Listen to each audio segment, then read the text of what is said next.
Hello बच्चे लोग, कैसे हो आप सब लोग? तो आयो बहुत अच्छे होंगे। तो बच्चों, आज का सेशन होने वाला है एनएससीजेएस की स्ट्रैटेजी के लिए। टोटल देखो, आज की डेट से लेके आपके एग्जाम डेट के 45 डेज बच गए हैं। तो आप 45 डेज में कैसे आप एनएससीजेएस की प्लानिंग को बूस्ट अप कर सकते हो, आप कितनी प्लानिंग को और आगे बढ़ा सकते हो, इन सब बातों को आज हम इस सेशन में करने वाले हैं। तो सबसे पहले तो बच्चों, कमेंट बॉक्स में अपनी अटेंडेंस लगा दीजिए। जैसा आप सब लोग आईयूक्यूएम के लिए लिखते हो, सर आईयूक्यूएम का तो बहुत हो गया, लेकिन अब जो बच्चे एनएससीजेएस की प्रिपरेशन कर रहे हैं, मतलब सर ना बहुत सारी क्वेरीज बच्चों की आ रही थी कि आईयूक्यूएम का तो बहुत कुछ आपने बता दिया, इतनी स्ट्रैटेजीज आ रही हैं, एनएससीजेएस को लेके भी अब पीडब्ल्यू आपके लिए बहुत अच्छा आगे एक प्लान कर रहा है। वीडियो को एंड तक देखिएगा, हम आपके साथ सरप्राइजेस शेयर भी करेंगे कुछ आप लोगों के लिए, ठीक है। तो आज की प्लानिंग में हम एनएससीजेएस एक्सपर्ट के साथ आए हैं।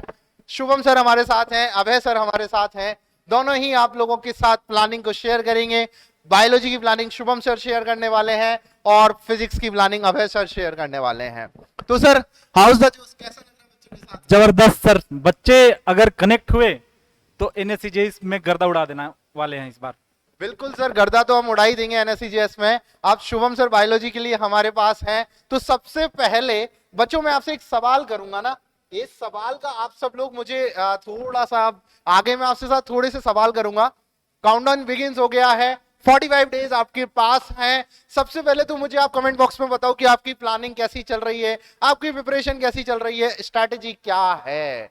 तो सर शुभम सर, बच्चों के साथ ना एक थोड़ा सा कनेक्ट ये है हमारा कि बच्चे बहुत सारे स्कूल प्रिपरेशन को लेके दिक्कत में आते हैं कि सर स्कूल हमारा चल रहा है, एनएससीजेएस भी चल रहा है, तो कैसे प्लानिंग को थोड़ा सा और हम बूस्टअप करें, मतलब स्कूल के बारे में बच्चों को थोड़ा सा गाइड करें। सर, जैसा कि हमने जो आज का जो प्लानर डेवलप किया है 45 डेज का जो प्लान है, और वो इस तरीके से डिज़ाइन किया है कि वो वीक वाइज डिवाइस किया है अपन ने।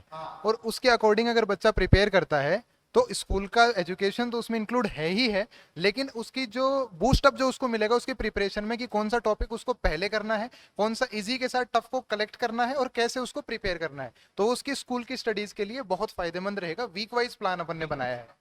मतलब देखो बच्चों, सर का कहना यह है कि स्कूल की स्टडीज को आप साथ साथ कैसे कर सकते हो। मतलब बात यह है कि सर बच्चे थोड़ा सा डर इस वजह से जाते हैं कि प्लानिंग तो उनकी सही है, प्रिपरेशन भी उनकी सही चल रही है, लेकिन कब कौन सी चीज पढ़नी है ये नहीं पता ना बच्चों को। तो इसको अपन ने डिजाइन इस तरीके से किया है कि अगर फिजिक्स में ये पढ़ना है तो उसी टाइम केमिस्ट्री का ये और बायोलॉजी का ये सेक्शन आपको इम्प्रूव करना है। तो बच्चों, जैसा कि आप देखो 45 डेज आप सभी लोगों के पास है, तो सबसे पहले तो आप मुझे कमेंट सेक्शन में बताओ, हाउ इज योर प्रिपरेशन, कैसी चल रही है आप सभी लोगों की तैयारी। क्योंकि अब बच्चों जोश भरने का टाइम आ गया है। अब देखो, टाइम सभी के पास अब 45 डेज बचे हुए हैं, दिवाली वेकेशंस भी हैं। हम उन सभी बच्चों के साथ कनेक्ट कर रहे हैं जो एनएससीजेएस की शुरू से प्रिपरेशन कर रहे हैं, जिन्होंने ओलंपियाड वाला को बहुत सारे दिन से फॉलो किया है। सारे बैच आपने एक्सेस लिए, मतलब एनएससीजेएस का बैच आपके पास होगा, लाइव क्लासेस चल रही थी, ठीक है, रिकॉर्डेड भी आप सभी लोगों के पास जा रही थी। तो बच्चों, उस कोर्स की हेल्प से आप सभी लोगों में बेसिक तो सब कुछ आ गया है, लेकिन अब सर कोर्स तो सभी लोगों का अब एंड पर है, लेकिन अब रिवीजन कैसे करें, क्योंकि बिना रिवीजन के तो सर मतलब चल पाना खत्म हो जाएगा ना मामला। तो बच्चों, आज उसी रिवीजन पे हम लोग बात करने वाले हैं, कैसे आप सभी लोगों के लिए रिवीजन स्ट्रैटेजी हम लोग लेके आए हैं। अब एनएससीजेएस जो सभी लोग दे रहे हैं उन सबको ये पांचों स्टेज तो पता होंगी, एक बार फिर से मैं बता देता हूं। एनएससीजेएस जो होने वाला है 26 नवंबर को, वो टॉप 300 बच्चे हम मतलब जो आईएपीटी है वो हर स्टेट से सिलेक्ट करता है। देन उसके बाद सेकंड एग्जाम होता है आईएनजेएसओ यहां पर, और उसमें टॉप 35 क्वालिफाई होते हैं। फिर ओसीएससी कैंप होता है जिसमें टॉप 6 बच्चे ऑल इंडिया से सिलेक्ट होते हैं। Then PDT, pre departure camp जो होता है, ट्रेनिंग कैंप, उसके अंदर 6 बच्चों को भेजा जाता है। देन तो फिर इंटरनेशनल लेवल पे आईजेएसओ।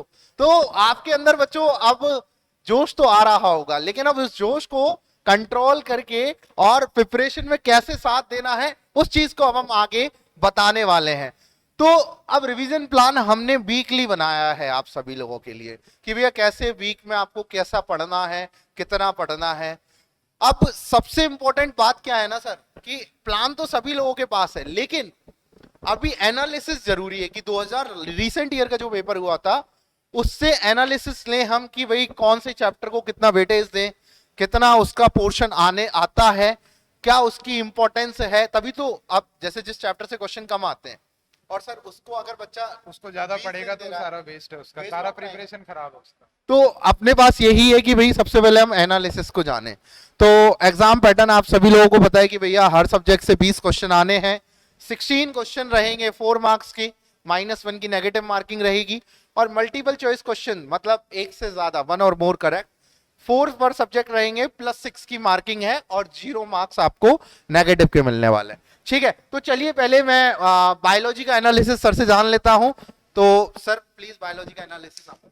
बायोलॉजी में अपने को ये ध्यान में रखना है कि बायो एक ऐसा सब्जेक्ट है अपने पास जिसको अपन थोरोली अगर रीड करके, लर्न करके और एक बार समझ लेते हैं तो वो नंबर अपने कहीं पर भी वेस्ट नहीं होने वाले हैं। इस केस में सबसे पहले अपन बात करते हैं प्लांट ग्रोथ एंड डेवलपमेंट की। तो अपन बात कर रहे हैं प्लांट फिजियो के बारे में।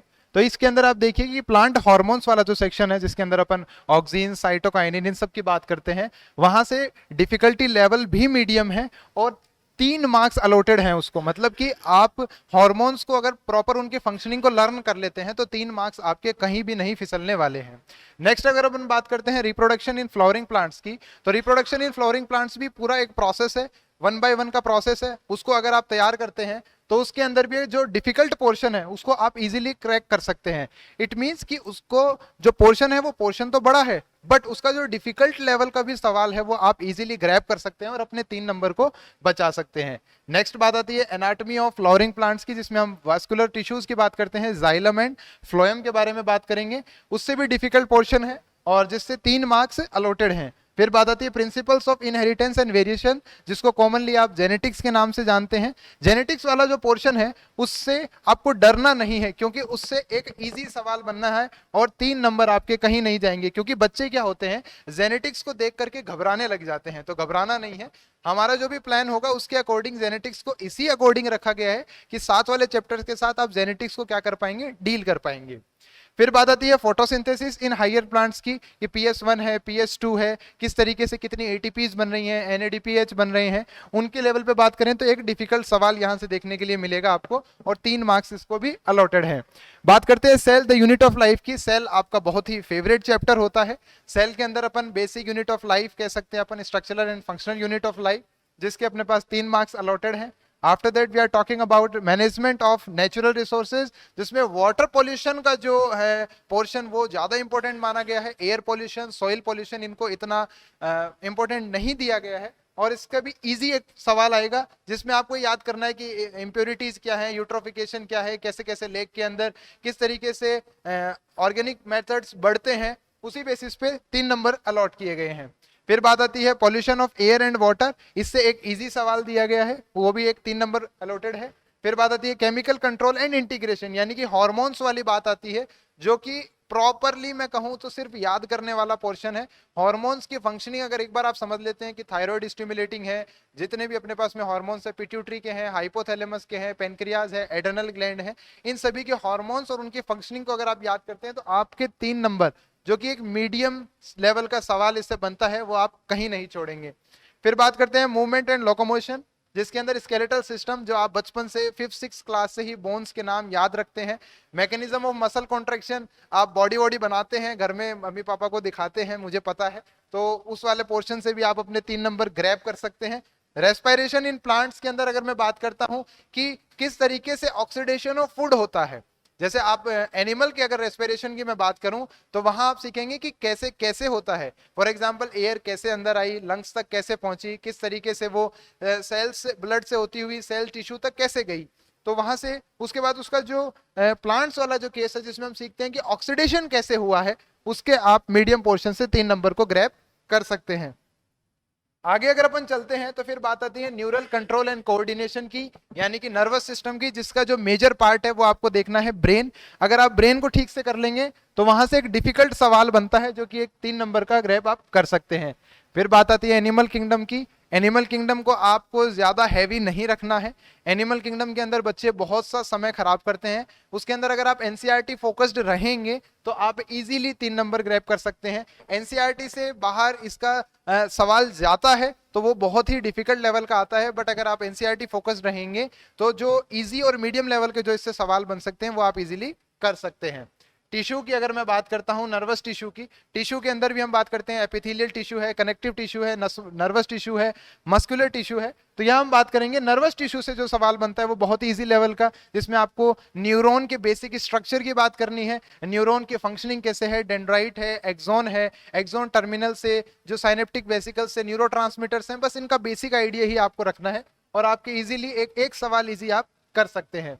नेक्स्ट बात आती है बायोलॉजिकल क्लासिफिकेशन। बायोलॉजिकल क्लासिफिकेशन में आप देखेंगे कि मोनेरा है, प्रोटिस्टा है, फंजाई है। उसके अलावा हम बात करते हैं वायरसेस की, जो कि ए सेलुलर ऑर्गेनिजम्स के अंदर आता है। इससे एक मीडियम लेवल का सवाल बनता है और 3 नंबर इसको अलॉट किए गए। फिर बात करते हैं प्लांट किंगडम की, तो प्लांट किंगडम में हम बात करते हैं सिस्टम ऑफ क्लासिफिकेशन, इससे मीडियम 3 नंबर का सवाल बनता है। फिर बात आता है इवोल्यूशन। इवोल्यूशन का जो पोर्शन है वो थोड़ा वास्ट है। इवोल्यूशन के पोर्शन में आपको जो इवोल्यूशन ऑफ मैन है उसको भी फोकस रखना है, यानी कि ह्यूमन इवोल्यूशन को फोकस रखना है, यानी कि प्रोप्लियोपिथिकस, एगाइप्टोपिथिकस, ड्रायोपिथिकस, रामापिथिकस, शिवापिथिकस, केन्यापिथिकस, इन सभी के जो डेवलपमेंट है, इवोल्यूशन है कि पहले किसने आग जलाई। कोई सवाल आता है कि सबसे पहले जो वीपन्स का यूज है वो किसने किया, जो मीट खाते थे, उसके बाद में नॉन वेजिटेरियन से वेजिटेरियन का डेवलपमेंट कैसे हुआ, जो इंसानों को दफनाने की प्रक्रिया है वो किस तरीके से चालू की। यानी कि जो इंटरेस्टिंग एरिया है, यानी कि ह्यूमन इवोल्यूशन जो है, वहां से इसका सवाल बनने के मैक्सिमम चांसेस रहते हैं। नेक्स्ट हम बात करते हैं बायोलॉजी में इवोल्यूशन के बाद में डाइजेस्टिव सिस्टम एंड अब्जॉर्प्शन। आपका फेवरेट चैप्टर है digestion in mouth, digestion in stomach, digestion in intestine. इस वाले पोर्शन से एक डिफिकल्ट सवाल बनता है, बट मुझे पता है डाइजेस्टिव सिस्टम को बच्चे बहुत ही चेष्टा से पढ़ते हैं कि सर इससे टंग कैसे काम करती है, सर इंटेस्टाइन में पेरिस्टाल्सिस कैसे होता है, सर डाइजेस्टिव जूसेस कैसे परफॉर्म करेंगे अपना काम। तो वहां से आप 6 नंबर इसको अलॉट किए गए हैं। वो जो आपके फेवरेट टॉपिक्स हैं वहां से डिफिकल्ट सवालों के ऊपर ज्यादा नंबर है। तो आप ये कोशिश करें कि जो पोर्शन आपको लगता है कि ये मेरा स्ट्रांग है और इसको मैं और स्ट्रांग कर सकता हूं, उसके ऊपर ज्यादा वर्क करें। बात आती है प्लांट किंगडम की, तो habitat of various plant divisions की, कहां पर कौन सा प्लांट रहता है। फॉर एग्जांपल हम बात करते हैं ब्रायोफाइट्स की, तो हम बोल सकते हैं उसके बाद टेरिडोफाइट्स है, जिम्नोस्पर्म्स है, एंजियोस्पर्म्स है, उनके हैबिटेट क्या है, किसमें सीड हैबिटेट पहले डेवलप हुआ था, किसके अंदर अपन बात करें फ्लावरिंग की तो बात आती है बाद में, एंजियोस्पर्म्स की हम बात करेंगे। इसके बाद बात आती है एनिमल फिजियो के अंदर excretory product and there elimination. तो एक्सक्रेशन का पूरा चैप्टर है जिसमें किडनी आप पढ़ते हैं, mechanism of urine formation, glomerular filtration rate आप देखेंगे, किडनी के जितने भी डिजीज है उनको आप देखेंगे। तो इसके अंदर भी जो इंपॉर्टेंट पोर्शन आपको रखना है वो रखना है यूरिन फॉर्मेशन, जिसके अंदर सबसे पहले आप अल्ट्रा फिल्ट्रेशन देखते हैं, उसके बाद आप रीएब्जॉर्प्शन देखते हैं, फिर आप देखते हैं ट्यूबुलर सीक्रेशन। तो ये वाली जो प्रोसेस है, ये प्रोसेस एक बार अगर आप सीख लेते हैं तो देखने में बोलने को है कि डिफिकल्ट सवाल है, बट प्रोसेस सीखना इजी है, जिसके कारण आप डिफिकल्ट सवाल भी 6 नंबर का इजीली ग्रैब कर सकते हैं। तो ये सब सारा पोर्शन है बायो का, और बच्चों को आगे हम बता ही देंगे कि कौन सा पोर्शन आप पहले करें और कौन सा पोर्शन बाद करें, ताकि मैक्सिमम मार्क्स ग्रैब कर सकें 2023 के लिए। तो शुभम सर ने देखो स्ट्रैटेजी तो पूरी बता दी आपको कि भैया कौन सा इंपॉर्टेंट टॉपिक है, कौन किसको ज्यादा वेटेज देना है, किसको कम वेटेज देना है। तो सर यहाँ तक की बात तो बच्चों को पूरी समझ आ गई, ठीक है। अब सर के साथ ना हम आगे और प्लान शेयर करेंगे ना आगे, पर सबसे पहले मैं आपको फिजिक्स के बारे में और बताना चाहूंगा कि फिजिक्स के कौन कौन से इंपॉर्टेंट टॉपिक्स हैं, क्योंकि बच्चों के साथ ना बायो तो आराम से कर लेते हैं, लेकिन थोड़ा सा डर ना सर, अवे सर आ जाइए, फिजिक्स में बच्चों को ना बहुत ज्यादा डर लगता है। तो आगे की स्ट्रैटेजी मैं सर को हैंड ओवर कर रहा हूँ, सर आपसे शेयर करेंगे कि भाई क्या कर सकते हो आप, कौन सा टॉपिक इंपॉर्टेंट है। प्लान तो हम आगे शेयर करने वाले हैं, वीकली प्लान, और आगे सरप्राइजेस के बारे में भी मैं आपको बताने वाला हूँ कि भाई पीडब्ल्यू आपके लिए क्या और चीजें कर रहा है। हेलो बच्चों, अब फिजिक्स का डिटेल डिस्कशन देखेंगे, फिजिक्स का डिटेल एनालिसिस देखेंगे पेपर का, एनएससी जेएस का। हम वर्क पावर एनर्जी का बात करें, इससे मीडियम क्वेश्चन आया था। एनएलएम जो कि हम फोर्स एनालिसिस का बात करें, इसमें से ही मीडियम क्वेश्चन आया था। मोशंस का, उससे भी एक मीडियम क्वेश्चन आया था। ग्रेविटेशन, इससे डिफिकल्ट क्वेश्चन आया था, अच्छा कॉन्सेप्ट का क्वेश्चन आया था। इसके बारे में जब हम डिटेल डिस्कशन करेंगे इस चैप्टर का, ग्रेविटेशन का, तो हम देखेंगे कि क्या क्या कॉन्सेप्ट सीखने की जरूरत है हमें, और कितना भी डिफिकल्ट क्वेश्चन आए तो हम कर पाएंगे उस चैप्टर के दौरान। साउंड के बारे में देखें, साउंड से भी एक मीडियम क्वेश्चन आया था, जो अगर आपको एक बार ढंग से पढ़ लिए हो तो आप जरूर डेफिनेटली बना सकते हो। ग्रेविटेशन से फिर एक डिफिकल्ट क्वेश्चन आया था, मैंने यहाँ मेंशन किया कि डिफिकल्ट क्वेश्चन ग्रेविटेशन से आया था, फिर वहां एक डिफिकल्ट क्वेश्चन ग्रेविटेशन से आया था। तो ग्रेविटेशन बहुत ही इंपॉर्टेंट चैप्टर है एनएसईजेई के लिए। हमें हर साल 2 या 3 क्वेश्चन एनएसईजेएस में आ रहा है रेगुलर। 2022 का ये एनालिसिस है, तो 2022 में ही 2 या 3 क्वेश्चन आ चुका है ना। और प्रॉपर्टीज ऑफ मैटर जो कि fluid, solid properties of matter और फ्लूइड दोनों में अगर हम चेक कर पाए दोनों में, तो बल्क मॉडुलस से रिलेटेड, फोर्स ऑफ बायोन्सी से रिलेटेड एक डिफिकल्ट क्वेश्चन आया था, किसका, फ्लूइड का। तो वो भी हम जब चैप्टर पढ़ेंगे, जब डिस्कशन करेंगे हर एक चैप्टर का, चैप्टर वाइज जो वीकली प्लान हमने किया है उसमें, तो हम देखेंगे कैसे किसी क्वेश्चन के साथ डील करते हैं। लाइट के साथ, लाइट में प्लेन मिरर से रिलेटेड एक मीडियम क्वेश्चन आया था, जो आप अगर ढंग से पढ़े हो तो आप डेफिनेटली बना सकते हो। Magnetic effect of electric current, solenoid से रिलेटेड एक medium question, formula based question आया था, जो अगर आपको ध्यान में थोड़ा बहुत भी हो तो आप डेफिनेटली बना सकते हो उस क्वेश्चन को। ग्रेविटेशन, फिर से ग्रेविटेशन से एक मीडियम क्वेश्चन, अभी 2022 में 3 क्वेश्चन आ चुका है ग्रेविटेशन से, तो 3 क्वेश्चन ग्रेविटेशन से आया, इसका मतलब ग्रेविटेशन कितना इंपॉर्टेंट है आप समझ सकते हो। इस साल ग्रेविटेशन से 3 क्वेश्चन आया है, और मैग्नेटिक इफेक्ट ऑफ करंट से वापस से फिर एक इजी क्वेश्चन। तो ये चैप्टर, इसके अलावा भी अभी हमारे पास है एनालिसिस ह्यूमन आई, जो रे ऑप्टिक्स में आएगा, है ना। पूरा ये चैप्टर का डिटेल डिस्कशन हम लोग रे ऑप्टिक्स में करेंगे। उससे भी एक इजी क्वेश्चन आता है जो आप पढ़ोगे जस्ट वही पूछेगा, उसके अलावा कुछ नहीं पूछेगा। हमारे आंख के बारे में चेंज तो नहीं कर सकता है कुछ को, है ना। मोशंस के बारे, अभी पीछे भी देखा था हमने कि मोशंस का एक मीडियम क्वेश्चन था, यहाँ एक इजी क्वेश्चन है। इलेक्ट्रिसिटी से भी एक क्वेश्चन आया था जो कि मीडियम है। क्या क्या पढ़ना है इलेक्ट्रिसिटी के बारे में, वो सारा डिस्कशन हम लोग जब मेन चैप्टर स्टार्ट करेंगे रिवीजन प्लान उसमें करेंगे। अभी हम ओवरव्यू एनालिसिस दे रहे हैं, कौन कौन चैप्टर से कितने क्वेश्चन आए हैं, क्या क्या वेटेज है इसका, है ना। यूनिट्स एंड मेजरमेंट, ज्यादातर क्वेश्चन इससे कभी आते नहीं है ना। कभी कभी एक क्वेश्चन, एक आध क्वेश्चन किसी साल आ गए, इससे एक क्वेश्चन आया है इजी, जो कि आप आसानी से बना सकते हो। एक और क्वेश्चन आया है इस साल। जनरली पिछले 10 साल का अगर डाटा देखें हम, तो यूनिट एंड मेजरमेंट से बहुत कम क्वेश्चन आए हैं। एक मैक्सिमम 3 या 4 साल पे एक क्वेश्चन आ जाता है, इस बार 2 क्वेश्चन आया है, ठीक है। फोर्स एंड एनएलएम से भी एक क्वेश्चन, जो कि डिफिकल्ट क्वेश्चन है, एमसीक्यू टाइप में 6 नंबर का, ये क्वेश्चन एनएलएम का है। और फिर रे ऑप्टिक्स में भी एक मीडियम क्वेश्चन आया हुआ है। इलेक्ट्रिसिटी से भी एक मीडियम क्वेश्चन आया है, वर्क पावर एनर्जी से भी एक मीडियम क्वेश्चन आया हुआ है। तो ये डिटेल्ड एनालिसिस था किसका, फिजिक्स का। फिर अब आगे विवेक सर संभालेंगे आपको। तो बच्चों देखो है ना, एनालिसिस की बात तो हो गई, और एनालिसिस बहुत इंपॉर्टेंट भी इसलिए है ना कि आपको पता लग जाता है कि कौन से चैप्टर से कितने क्वेश्चंस आ रहे हैं, कौन सा डिफिकल्ट है। जैसे ग्रेविटेशन के बारे में सर ने बताया, ग्रेविटेशन से 3 क्वेश्चन आए थे और बहुत इंपॉर्टेंट चैप्टर है।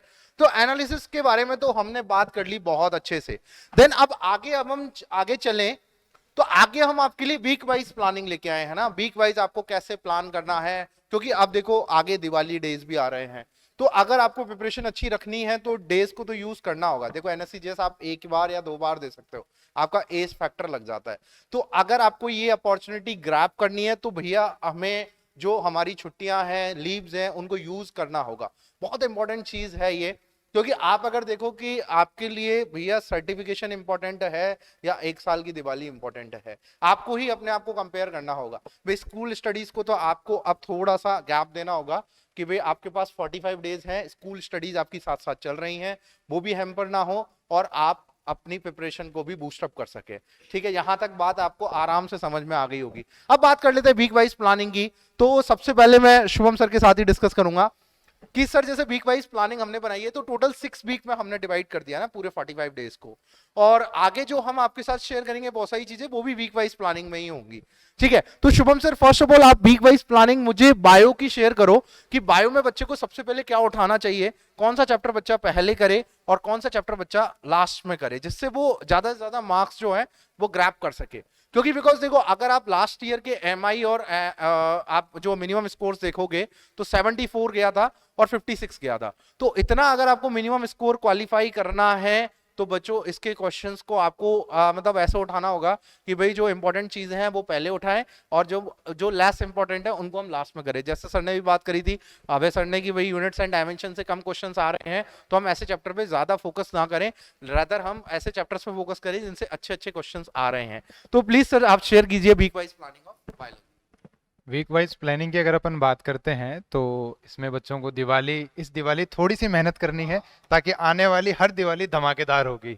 तो इसमें सबसे पहले बायो के अंदर हम सेल बायो की बात करेंगे। सेल बायोलॉजी के अंदर हम सबसे पहले सेल, फिर सेल डिवीजन और बायोमोलिक्यूल की बात करेंगे। ये पोर्शन इसलिए दिया गया है क्योंकि सेल जो चैप्टर है वो बेसिक यूनिट आप जब भी अपन बात करते हैं पढ़ाई की तो बायो में कोई भी टीचर पढ़ाता है तो सर वो सेल की ही बात करता है। सबसे पहले प्रोकैरियोटिक, यूकैरियोटिक, फिर सेल कैसे डिवाइड करती है, कैसे सेल के अंदर क्या क्या पाया जाता है, यानी बायोमोलिक्यूल की। तो मैंने कनेक्ट करते हुए सेल डिवीजन के साथ ही अपन को बायोमोलिक्यूल भी पढ़ना है।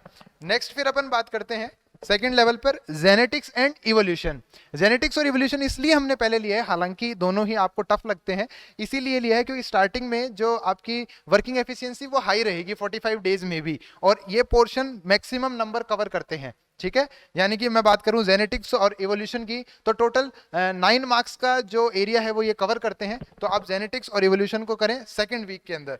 फिर फर्दर अगर अपन बात करते हैं थर्ड वीक में हमने लिया है एनिमल फिजियोलॉजी। तो एनिमल फिजियोलॉजी के अंदर आपको digestive system, respiratory, excretory, then after nervous system और देन केमिकल कोऑर्डिनेशन। तो ये सभी पोर्शन, हर पोर्शन से एक सवाल तो आप लेकर के चल ही सकते हैं। डाइजेस्टिव सिस्टम से बहुत ईजी सवाल भी बन जाता है और कभी कभी टफ क्वेश्चन आता है। हम बात करते हैं एक्सक्रीटरी की, तो यूरिन मैकेनिज्म अभी आपको बताया, उससे एक ईजी क्वेश्चन बन जाता है अगर आप मैकेनिज्म को सीख लेते हैं तो एनिमल फिजियोलॉजी भी इंपॉर्टेंट है। पहले 3 वीक मैक्सिमम इंपॉर्टेंट को हमने दिया है। फिर बात करते हैं फोर्थ वीक में, तो डाइवर्सिटी ऑफ लिविंग ऑर्गेनिज्म में। डाइवर्सिटी के अंदर हम सारी चीजें ही देखेंगे, एनिमल किंगडम है, प्लांट किंगडम है, इन दोनों को ही हम कलेक्टिवली कंप्लीट करेंगे और इससे भी आपको अच्छा खासा पोर्शन मिलेगा। नेक्स्ट हम बात करते हैं प्लांट फिजियोलॉजी के। प्लांट फिजियोलॉजी में plant photosynthesis, plant respiration and plant growth development की हम बात करें। ये मेजर पोर्शन आपको रखना है। मिनरल न्यूट्रिशन की या ट्रांसपोर्टेशन इन प्लांट्स को अगर आप कम समय भी देंगे और इस पोर्शन को ज्यादा देंगे इस वीक में भी, तो भी आपके लिए अच्छा रहेगा। फिर हम बात करते हैं लास्ट वीक में रिप्रोडक्शन एंड इकोलॉजी। रिप्रोडक्शन के अंदर असेक्सुअल रिप्रोडक्शन का सवाल ज्यादा देखने के लिए मिलता है और फ्लावरिंग प्लांट से भी सवाल ज्यादा पूछे जा रहे हैं।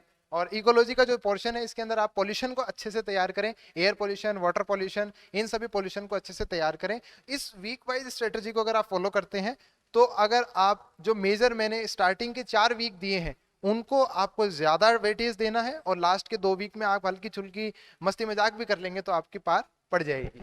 तो शुभम सर बहुत बहुत थैंक यू आप सभी का कि इतनी सारी स्ट्रैटेजी आप सभी लोगों ने डिस्कस करी। एक लास्ट हम ना अभी जैसे आपने एनालिसिस तो देख लिया, एक फिजिक्स की स्ट्रैटेजी को लेके मैं वीक वाइज प्लानिंग ना आप सभी लोगों को यहाँ पर बता ही देता हूँ। ज्यादा टाइम नहीं लूंगा आप लोगों का क्योंकि हमने बहुत सारा समय ले लिया है।